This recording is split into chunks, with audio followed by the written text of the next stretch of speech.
Hello again. I am Mickey. I am not your mama's minister, and today we are going to talk about modern magic or modern mystical work or modern witchcraft, whatever you want to call it.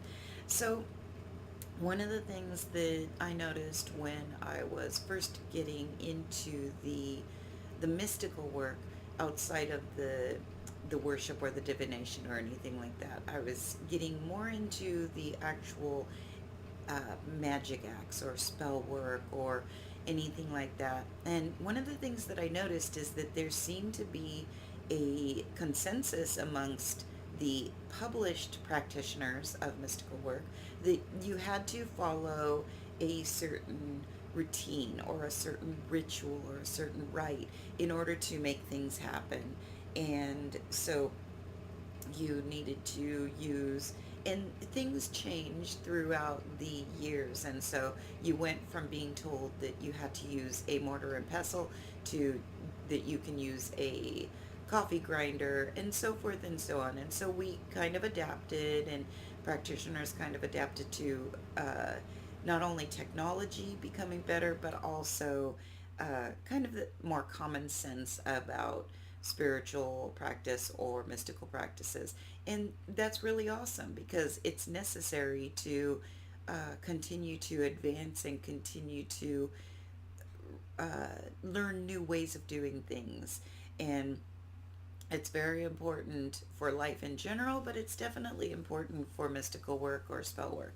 And so, one of the things that I wanted to address today is that no matter who your favorite author might be or who your favorite practitioner might be, you may be a huge fan of Scott Cunningham. You may be a huge fan of, I can't think of anybody else right now, but and they may say, oh, well, you need to burn a blue candle for peace, or you may need to burn a white candle for blessings, and or you need to use a mortar and pestle so that you can really get your hands in there and put your energy into it. But something that I've noticed with not only sci-fi but fantasy as well, we've got series like The Magicians and things like that, kind of showing how the times have changed. Times have changed from when you were told as a practitioner that you needed to follow a specific way of doing things. And so now, one of the things that I love about, especially the young people who are into video games and into the cosplaying, and I did the role playing in the past, and not that kind of role playing assholes. And so, one of the things that I'm really loving is that I'm seeing a lot of practitioners who are in these, what some of the old school practitioners might consider to be absolutely not conducive to doing mystical work. So, what kind of mystical work could you do when you're just sitting around playing video games all the time? Actually, shit tons of mystical work can be done while you're sitting around playing video games all fucking day. Um, and so, what you need to do in order to um, recognize that you can fit your magic work or your mystical work into your lifestyle. You don't need to take away from your life in order to do your mystical work. Your mystical work is supposed to blend into your life. It's supposed to kind of be enmeshed in there. So, kind of like when they did my hernia repair and they wove Gore-Tex into my muscles, same thing. You want to weave that spell work and that mystical work and how you work it into your life rather than adapting everything in order to do your mystical work. And I know that lately I've been talking a lot about there are no rules about this stuff, and that's really the truth, isn't it? You get one religious group who does mystical work in a specific way, and then you get another that does it in a specific way, and they're both at odds with each other saying, no, mine's the right way. Then the other one's like, no, mine's the right way.